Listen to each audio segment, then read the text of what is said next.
Yeah. Looking back in 4 years to see what 3 things I'd like to accomplish. First, keeping our rates low for everybody in the county. Second would be economic development, so that we can, third, bring in some affordable and alternative sources of power, so that we're looking at benefiting the entire district with the low rates, benefiting the entire district with more jobs, and benefiting the entire district with some alternative sources that we can also rely on in cases of emergency, or even lessening the impact that we currently have. Okay, thank you. Who wants to go next? Tom. Yeah,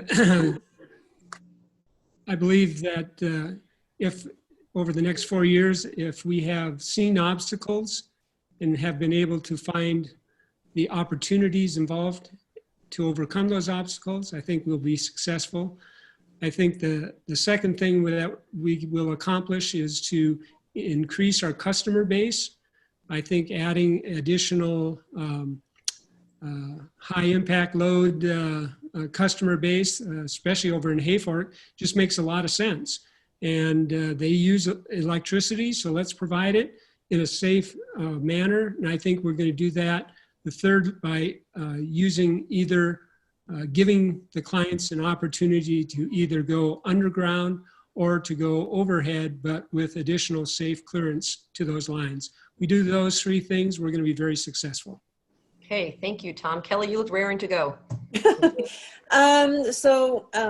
Being a very fiscal person, one of my top priorities is making sure we have reserves and we have a revenue structure that allows the Trinity PUD to last for 40 more years.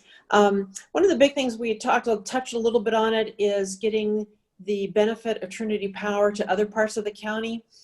We can't annex the county. We can't take over PG&E lines. But there is a thing called wielding, and with cooperation with the Board of Supervisors, we can set up a community aggregate, and it allows Trinity Power to be wheeled to the people in southern Trinity County so they can get a reduced rate in their power costs over PG&E lines. It's probably near to impossible to buy PG&E lines these days, so we'll have to be creative of how we get Trinity Power to other people in the county. And then lastly, just hardening our infrastructure more so that we reduce risk by wildfires and other things that cause harm to it. So those are the top 3. Thank you, sounds great. Alex, Kyle, or Andy, who would like to go? I'll go. Okay, Kyle. I'm going to be echoing a lot of what's already been said, but I would say the main thing in 4 years, if I was looking back, I'd want to increase our fire safety and our infrastructure so that we're secure going into the future. I've got kids here, grandkids, going on into future generations. I want to see that we've got good fire protection and secure lines. I want to see diversification so that we're not having all our eggs in one basket with the dam, and we can see things moving in a direction. It doesn't all have to happen at once. I'd like to see a diversification into alternative sources of power and storage. And then also just keeping up with emerging technology, being ready to move with a technological field that is advancing faster than we can even think about. So thank you. Great, thank you. Andy. All right.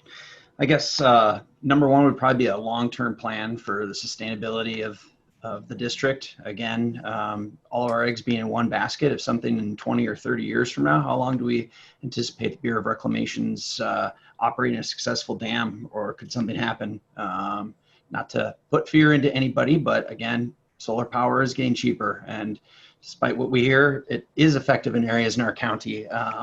So that'd be 1. 2, definitely wildfire safety. I don't have to go too far in depth. Putting critical lines underground being a very important piece of that, as well as the right-of-way expansion.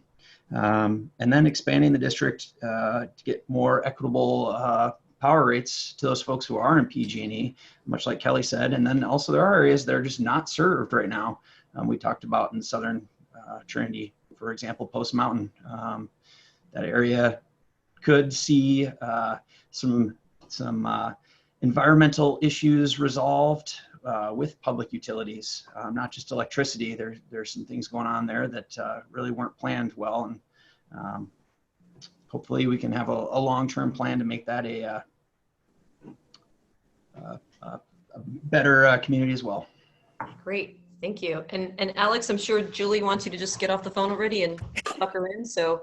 She is ready for a book, but I think if I can look back in 4 years and see what I've helped accomplish at the PUD, obviously maintaining fair and affordable rates, working on developing forest health projects that will increase and maintain our water source, as well as increase and maintain our reliability and our fire safety, not just for our power lines, but for our communities, because that goes both ways. I think that our power lines can be used as fuel breaks, as well as trying to maintain the infrastructure that's already there. Looking for new business opportunities, whether it's through electric cars or whatever anybody wants to come in, we need to maintain an open mind for that, and getting as much power to as many customers as needed. So